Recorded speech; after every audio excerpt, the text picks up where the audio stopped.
Oh, so now they're whispering about deals with darkness, about midnight contracts signed in something thicker than ink, about how nobody gets this lucky without paying a price they can't name out loud.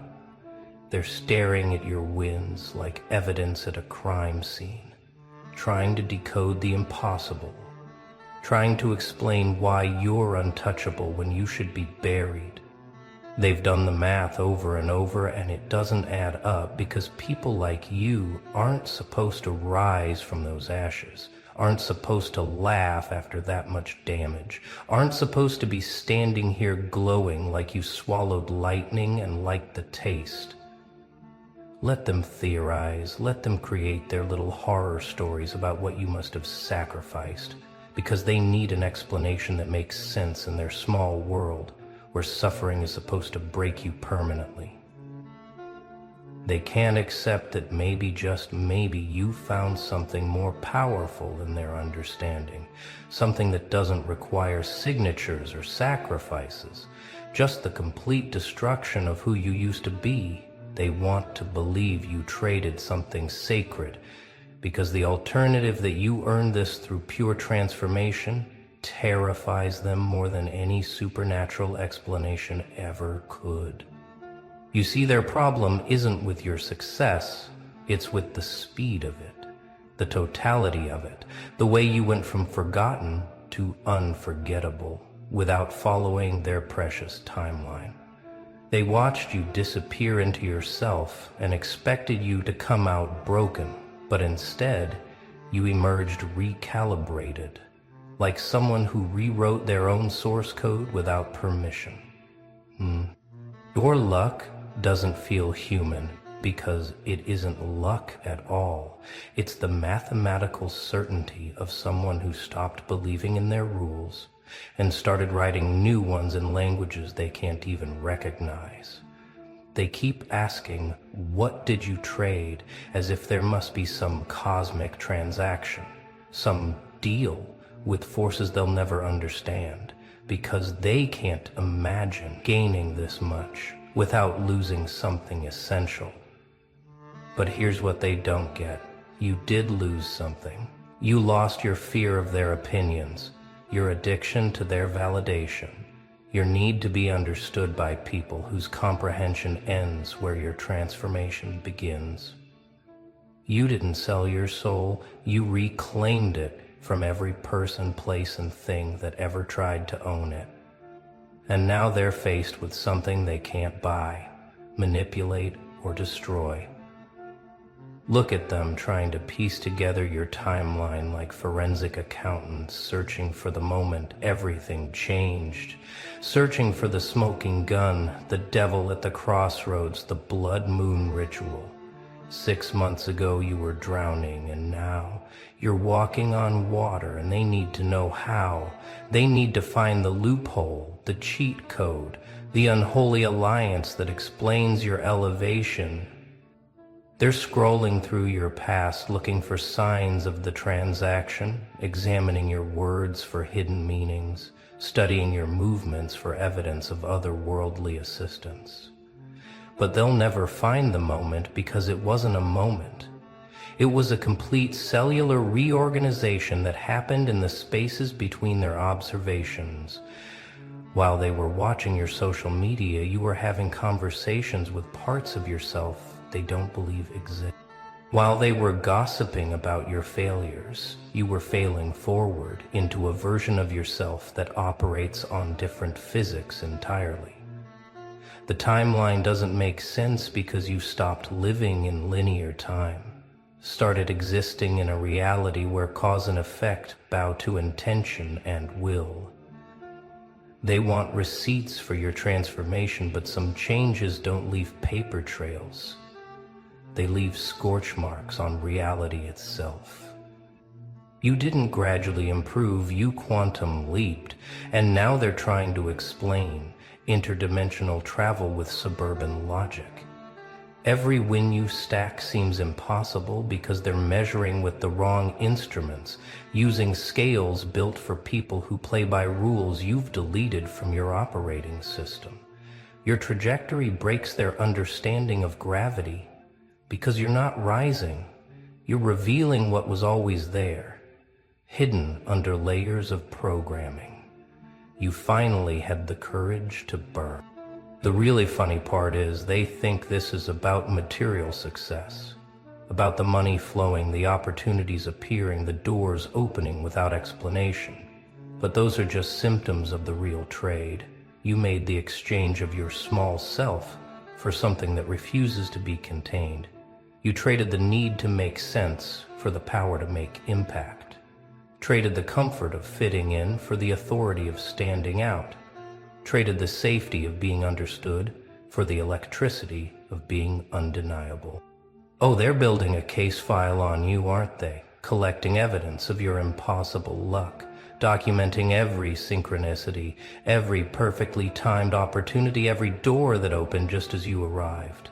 They're creating spreadsheets of your wins, trying to find patterns that explain why reality seems to bend around you now, why obstacles dissolve before you reach them, why people who ignored you for years suddenly can't stop watching. The evidence is overwhelming. Something changed, something fundamental, something that shouldn't be possible according to their physics. They point to the way your presence fills rooms now, how conversations shift when you speak, how even your silence carries weight.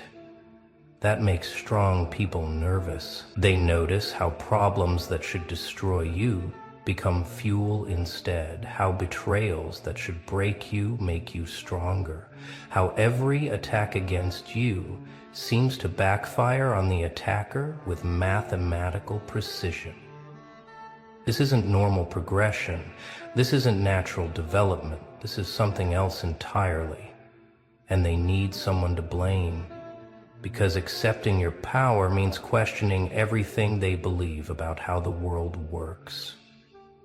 Watch them study your transformations like theology students examining miracles, looking for the trick, the illusion, the man behind the curtain. But there's no wizard here, just someone who learned to conduct their own electricity without asking for permission from the power company.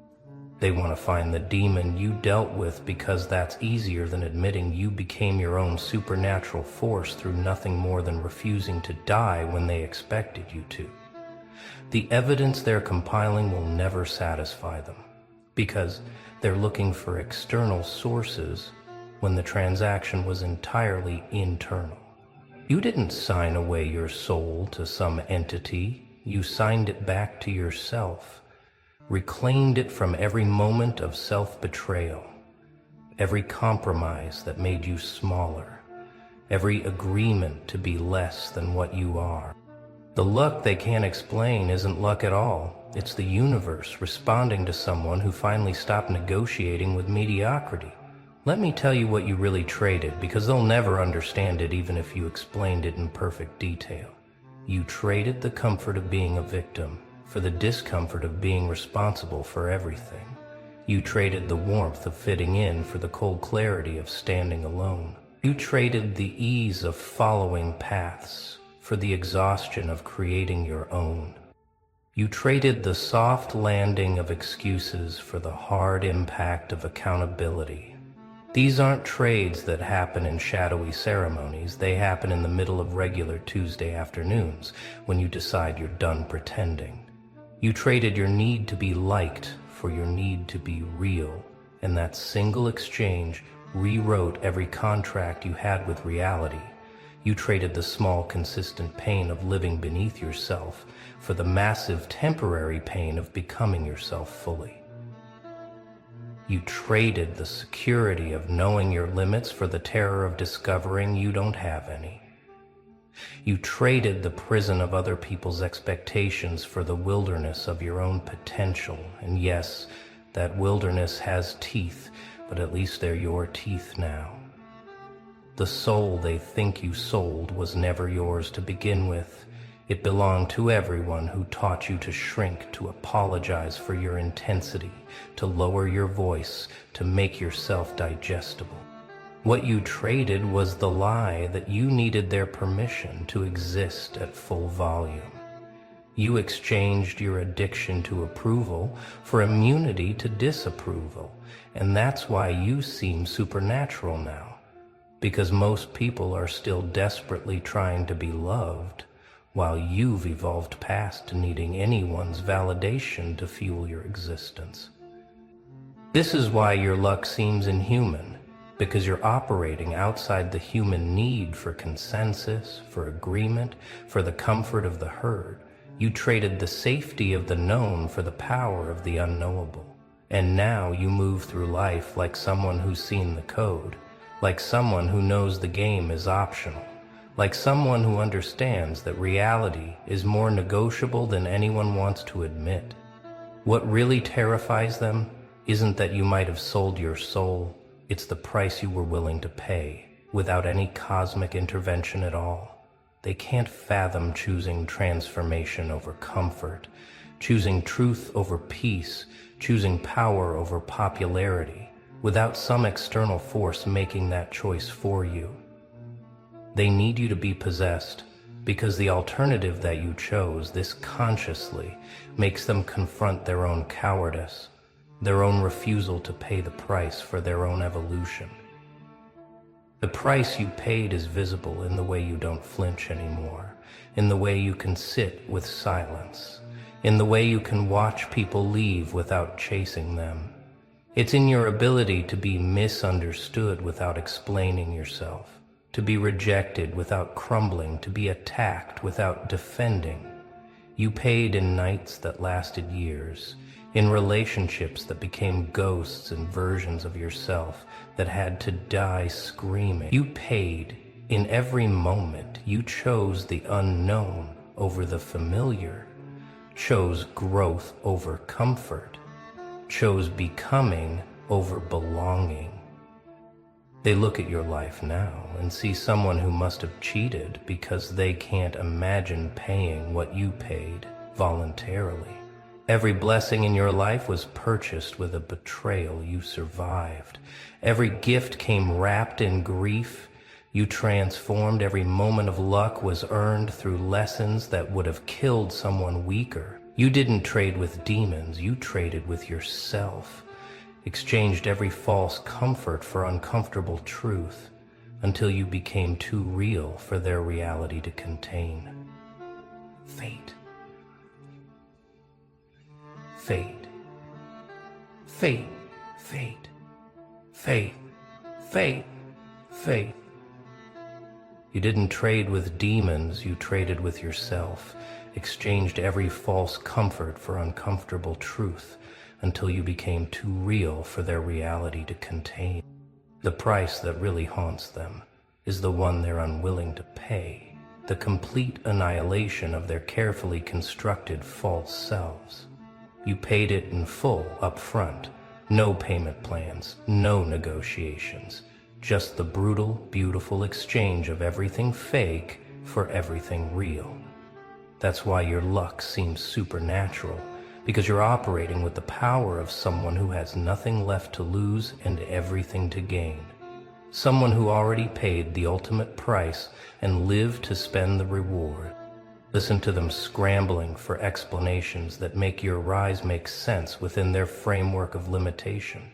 They need you to have cheated, because if you didn't, then everything they believe about how success works is wrong. They need you to have made a deal, because if this is just what happens when someone stops playing by the rules, then they've wasted their whole lives following instructions that lead nowhere. Your existence without explanation is an existential threat to their entire worldview. They're consulting their spiritual advisors, their therapists, their bitter friends, anyone who will confirm that what you've achieved isn't supposed to be possible. They're looking for the fine print in your success story, the hidden costs, the terrible price you'll pay later, because they need to believe the universe punishes people who rise too fast, who shine too bright, who refuse to wait their turn. They need karma to catch you, because if it doesn't, then karma might not work the way they thought. And that means they might be responsible for their own mediocrity. Watch them create elaborate theories about your transformation, about the dark forces that must be protecting you, about the eventual fall that must be coming. They're writing your doom in their minds because your success without visible sacrifice breaks their understanding of cosmic justice. They need you to be punished for succeeding without suffering the way they did, for achieving without asking permission, for becoming without approval. Because if you can do that, then what was their suffering for? The explanation they're desperate for will never come, because the truth is too simple and too terrifying.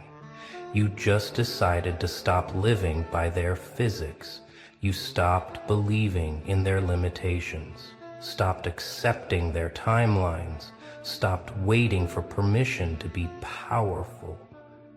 There's no mystery here, just someone who realized the entire game was optional and decided to play by their own rules instead. That's not magic, that's just courage dressed up as impossibility. The real magic isn't in what you traded, it's in what you kept, while everyone else was busy selling pieces of themselves for acceptance.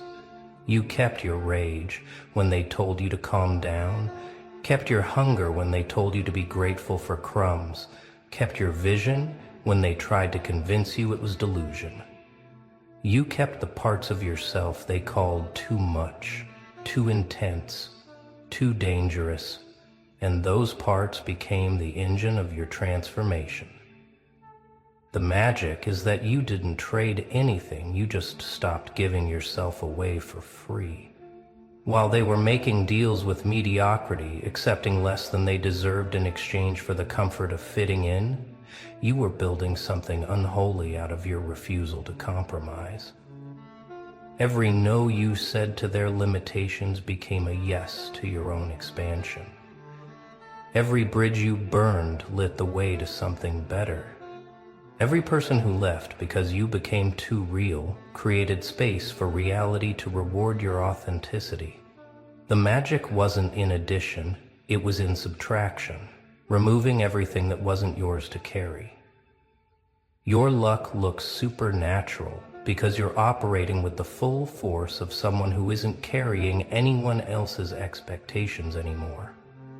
You're not dragging the weight of needing to be understood by people who speak a different language entirely. You're not slowing down to match the pace of people who are committed to staying stuck. You're moving at the speed of someone who cut all the unnecessary ties, all the energy drains, all the contracts that were written in someone else's handwriting. The real magic is that you learn to generate your own reality instead of renting space in theirs. You stopped being a character in their story and started writing your own, and now they're watching plot twists they never saw coming, because they're not the authors anymore. You didn't sell your soul to gain this power. You just stopped letting them lease it, stopped letting them use it as collateral for their comfort, stopped letting them dim it to make their darkness feel brighter. Now they're getting desperate with their accusations, saying you must have sacrificed something precious, someone important, some part of your humanity to achieve this level of untouchability. They're examining your relationships, looking for the bodies, the casualties, the collateral damage that must explain your rise. They need to find evidence that you destroyed others to build yourself, because the alternative, that you simply chose yourself repeatedly and completely, makes their own self-abandonment unbearable to confront. They're whispering about rituals you must have performed, energies you must have channeled, forces you must have aligned with, because no one gets this powerful without help from something beyond human understanding. But what they don't realize is that you did have help from something beyond human understanding. You had help from the version of yourself that exists beyond their human understanding. the one that operates outside their matrix of limitation, the one that doesn't need their physics to make sense. The accusations will get louder as your success becomes more undeniable. They'll say you've changed, that you're not the same person, that something dark has taken over. And they're right. You have changed. You're not the same person, and something has taken over the real you. Finally took over from the performance you were giving. The darkness they sense isn't evil. It's just the absence of their light in your life. The void left when you stop needing their approval to illuminate your path. Let them make their accusations. Let them create their theories. Let them try to explain your transformation through their limited understanding of what's possible. Every accusation is an admission that you've exceeded their reality. Every theory is a confession that you've broken their rules. Every whisper about what you must have traded is actually recognition that you've gained something they never will. The complete ownership of your own existence. Your luck isn't luck, and it isn't inhuman. It's what happens when a human finally stops pretending to be less than they are. Every synchronicity they can explain is just reality responding to someone who finally got clear about what they want. Every door that opens without explanation is just the universe recognizing someone who stopped knocking politely and started kicking them down instead. Every opportunity that finds you is just life rewarding someone who stopped hiding from their own power. The timing of everything seems impossible because you're not operating on their schedule anymore. You're operating on the schedule of someone who understands that time is negotiable. Things happen fast for you now because you stopped believing in their speed limits, stopped accepting their timelines, stopped waiting for the right moment and realized every moment becomes right when you decide it is. Your luck seems inhuman because most humans are still asking for permission, while you're just taking what was always yours. They see coincidences where you see consequences, the natural result of finally aligning with yourself completely. They see magic where you see math, the simple equation of what happens when someone stops dividing themselves to make others comfortable. They see supernatural intervention where you see natural law, the principle that state's reality reshapes itself around people who refuse to be shaped by it anymore. Your luck is just physics. They don't teach because it only works for people willing to break the rules. They do teach. The truth about your luck is that it's not luck at all, it's leverage. The kind you get when you finally find your real center of gravity and refuse to be moved from it. It's the compound interest on all the times you chose yourself when it would have been easier to choose them. It's the return on investment from every moment you invested in your own evolution instead of their comfort. You decided on you. It's what happens when someone stops playing lottery with their life and starts playing chess with reality itself. Ah, so you thought they wouldn't notice. You thought you could just slip back into the room, into their feeds, into their consciousness wearing a completely different energy, and nobody would feel the shift in the atmosphere. But here's what actually happened. The moment you walked in, the temperature dropped, the air got thicker, conversations stuttered, and every single person who thought they had you figured out suddenly realized they were staring at a stranger. A stranger with your face, your name, your history, but absolutely none of the weakness they remembered. None of the desperation they fed on. None of the predictability they banked on. You showed up different, and it broke something in their reality that they can't fix, can't explain, can't ignore. Let me paint you the picture of what just happened in their minds. For months, maybe years, they had you cataloged, filed away in a neat little box labeled, handled, predictable, controllable, broken, maybe even defeated. They knew your patterns, your reactions, your triggers, your limits. They could almost script your responses before you opened your mouth. You were the constant in their equation, the variable they never worried about because you always equaled the same result. And that gave them comfort, power, a sense of superiority that they wore like armor. But then you disappeared, not physically maybe, but energetically you withdrew, you went silent, you stopped feeding the machine, you stopped playing the game.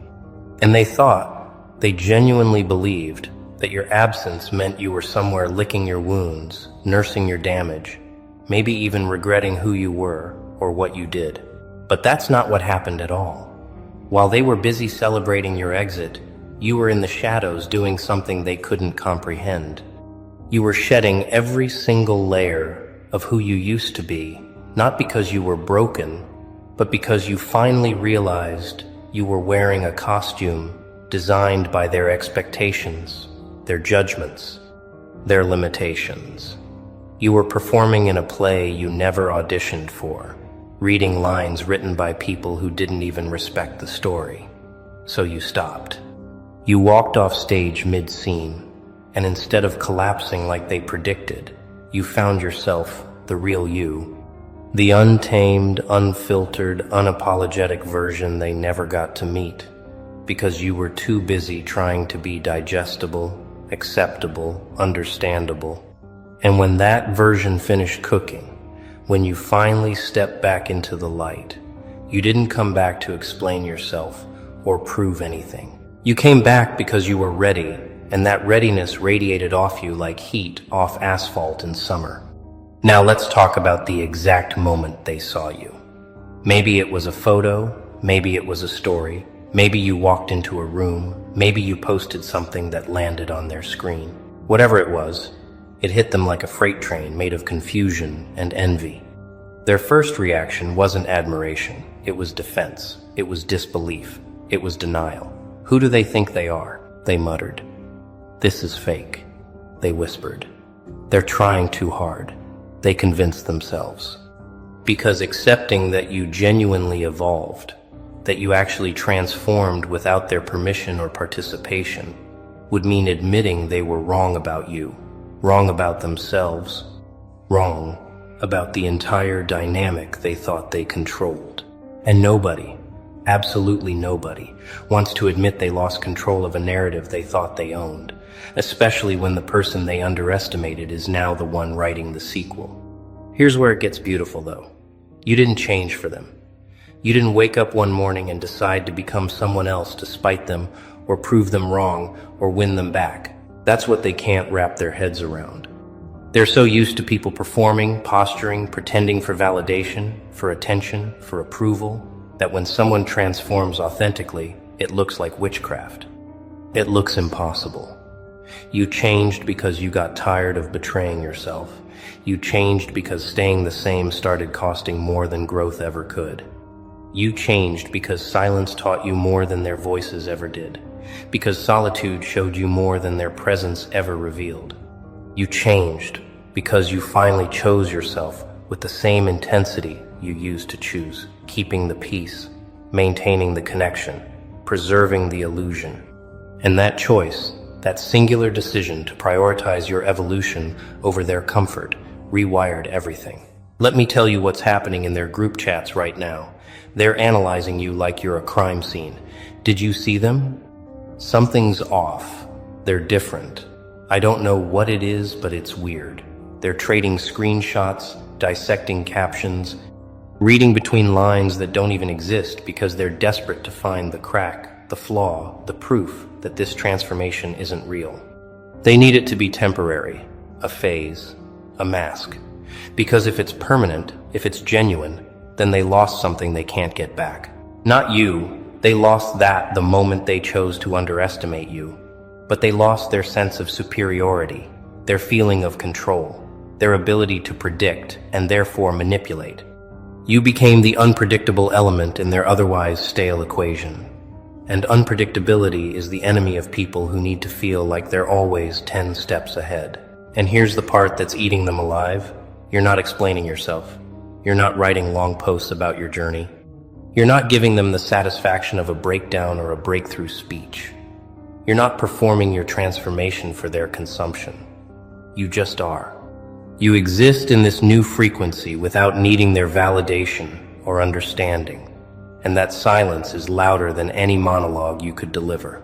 Because silence forces them to sit with their own thoughts, their own doubts, their own realizations. It forces them to question everything they thought they knew, not just about you, but about themselves. If they could change that much without us noticing, what else are we blind to? If they didn't need us to become that, what did they ever need us for? These questions are haunting them in ways they'll never admit out loud.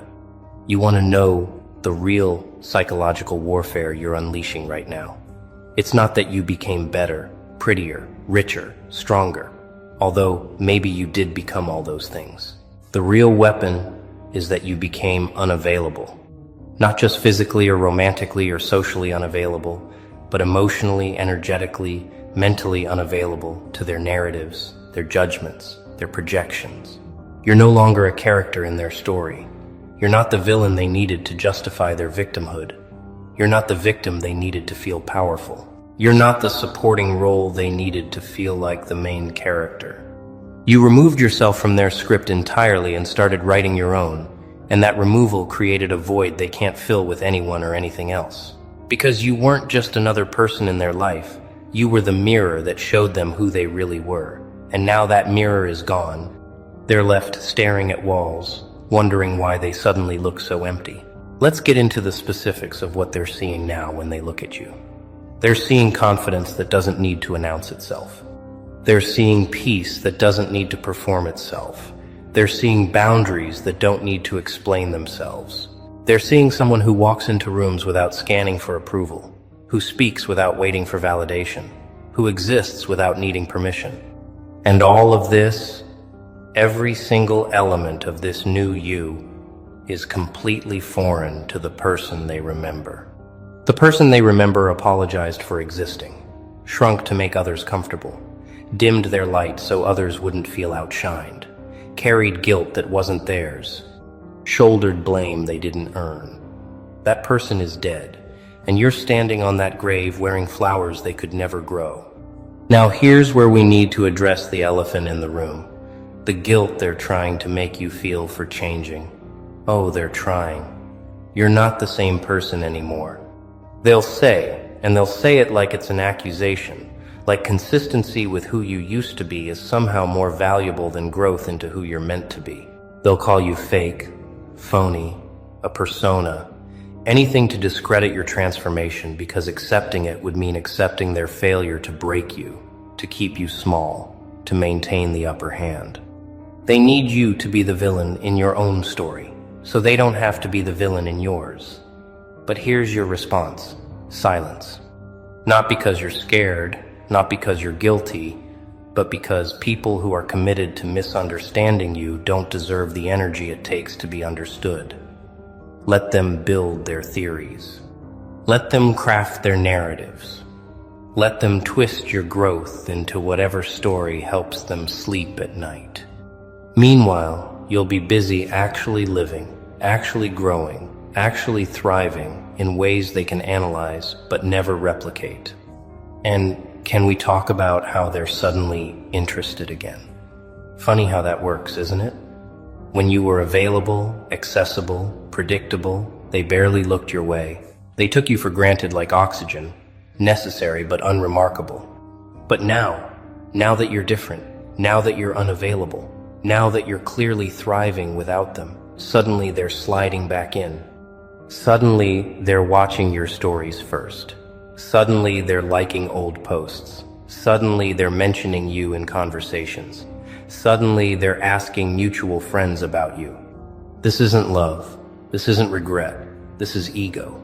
Their ego can't handle that you evolved without them, that you became someone worth paying attention to after they stopped paying attention. They're not coming back because they miss you. They're coming back because they miss having access to you, and those are two completely different things. Here's what they're really questioning right now, and trust me, it's not just about you. They're questioning their own evolution, or lack thereof. While you were transforming, what were they doing? Staying the same, recycling the same patterns, the same relationships, the same mistakes, the same conversations, the same life. And your transformation is holding up a mirror to their stagnation, and that reflection is unbearable. Because if you could change that drastically, what's their excuse? If you could heal that deeply, why are they still bleeding? If you could break those cycles, why are they still spinning? Your growth is proof that change is possible, and that proof invalidates every excuse they've been using to stay comfortable in their dysfunction. You're not just living your life anymore, you're exposing theirs, and that's a level of threat they never prepared for. Now let's talk about the energy shift that happens when you walk into a room now. People feel it before they see you. There's a gravitational pull that didn't exist before, a magnetism that makes heads turn not because you're trying, but because you're not. You move differently. You breathe differently. You exist differently. You're not performing confidence. You're exuding it. You're not faking peace. You're embodying it. And this energy, this new frequency, it's not something you can fake or force or manufacture. It's the byproduct of real internal work, of real healing, of real shedding, of real becoming. And people who are still stuck in performance mode, still stuck in pretending, they can smell the authenticity on you like it's a threat to their facade. They can feel that you're no longer playing the game they're still trapped in. And that realization makes them simultaneously attracted to you and terrified of you. Let's address what they're saying behind your back, because we both know they're talking. They think they're better than us now, they say. They changed and forgot where they came from, they claim. Success changed them, they whisper. And here's what you need to understand about these statements. They're all projections. They're not describing you, they're describing their insecurities. Because in their minds, growth equals betrayal. Evolution equals abandonment. Transformation equals arrogance. They can't conceive of someone changing for themselves without it being a statement about everyone else. So when you show up different, they take it personally. They take it as judgment. They take it as rejection. And maybe, just maybe, they're not entirely wrong. Because your growth did reject something, it rejected their limitations, their expectations, their attempt to keep you in a box. And that rejection, that refusal to stay digestible and controllable, that's what they call arrogance, when really it's just autonomy. Here's a question for you. Do you even recognize who you used to be? Because I guarantee you, the person who started this journey, the person who existed before the silence, before the shedding, before the awakening, that person is unrecognizable now. Not because you're pretending to be someone you're not, but because you stopped pretending to be someone you weren't.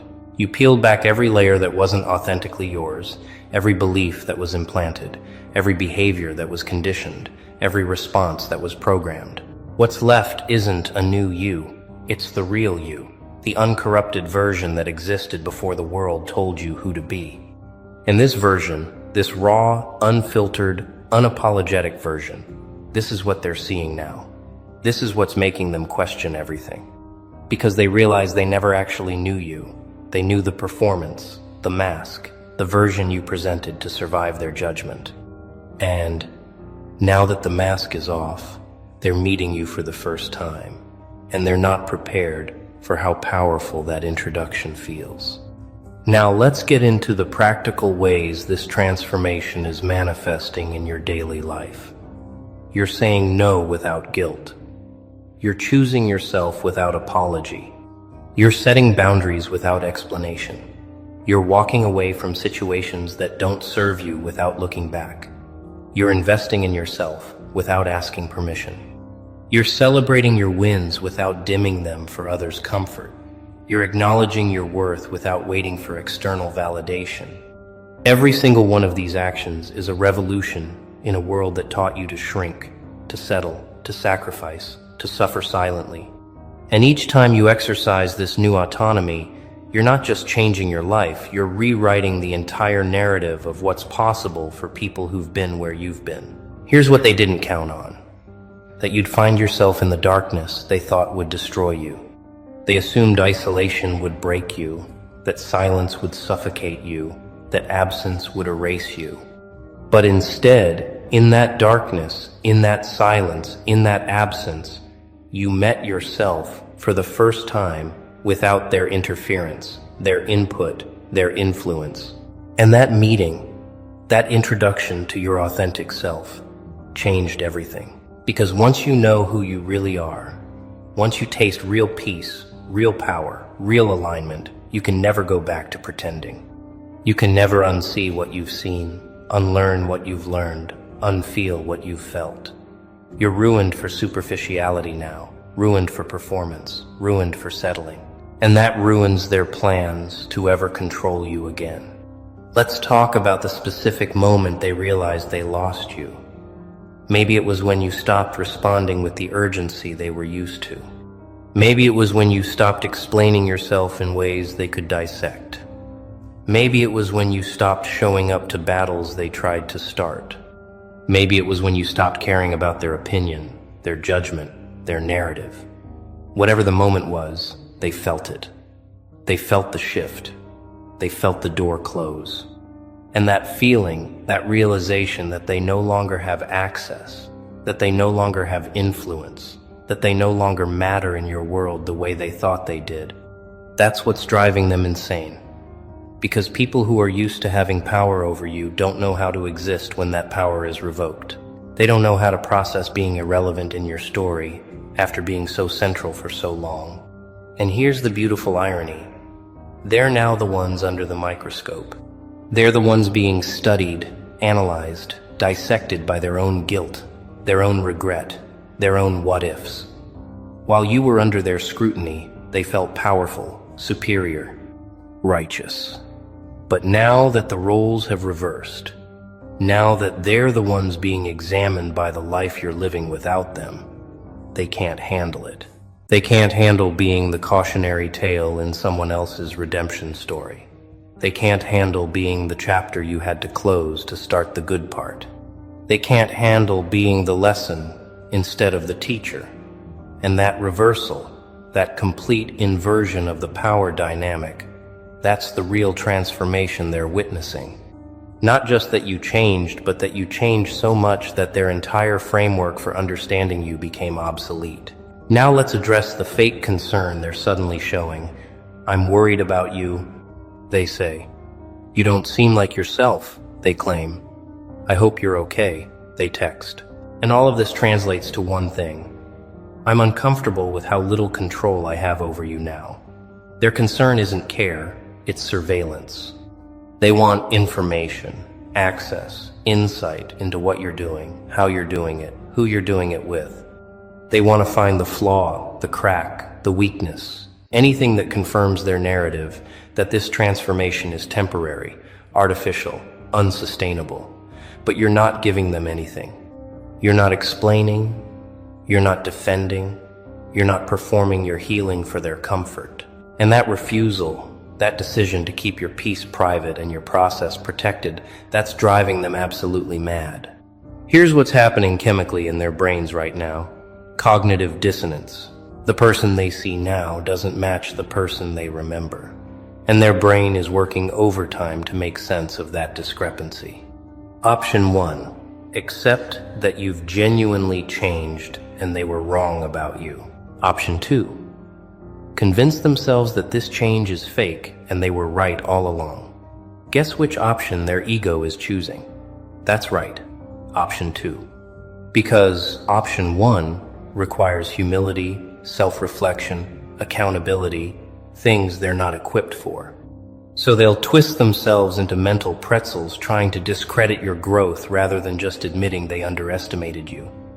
And honestly, let them. Let them exhaust themselves building cases against your authenticity. Meanwhile, you'll be busy actually living authentically. And that contrast will speak louder than any defense you could offer.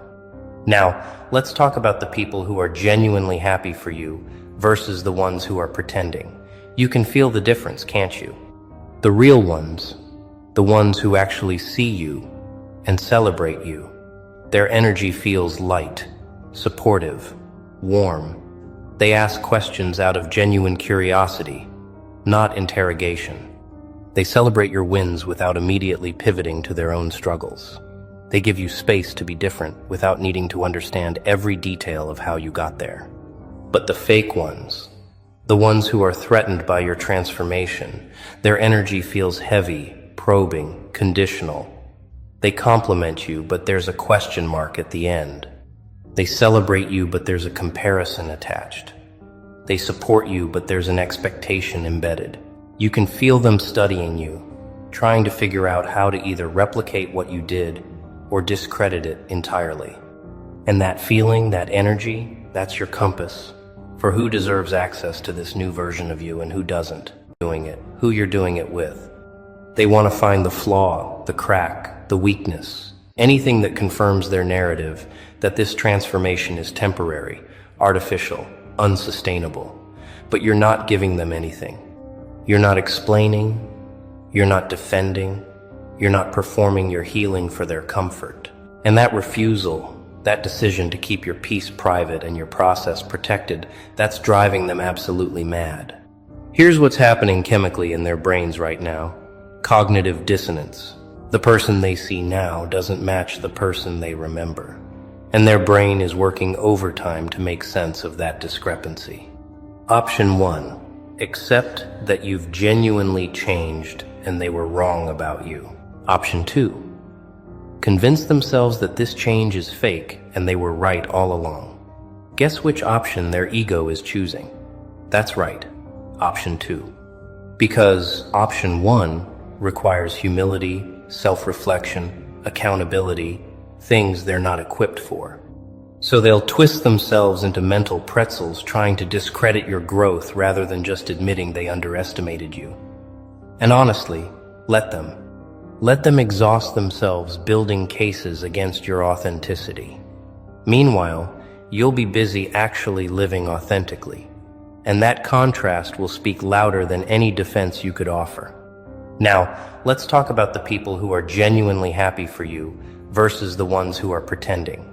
You can feel the difference, can't you? The real ones, the ones who actually see you and celebrate you. Their energy feels light, supportive, warm. They ask questions out of genuine curiosity, not interrogation. They celebrate your wins without immediately pivoting to their own struggles. They give you space to be different without needing to understand every detail of how you got there. But the fake ones, the ones who are threatened by your transformation, their energy feels heavy, probing, conditional. They compliment you, but there's a question mark at the end. They celebrate you, but there's a comparison attached. They support you, but there's an expectation embedded. You can feel them studying you, trying to figure out how to either replicate what you did or discredit it entirely. And that feeling, that energy, that's your compass for who deserves access to this new version of you and who doesn't.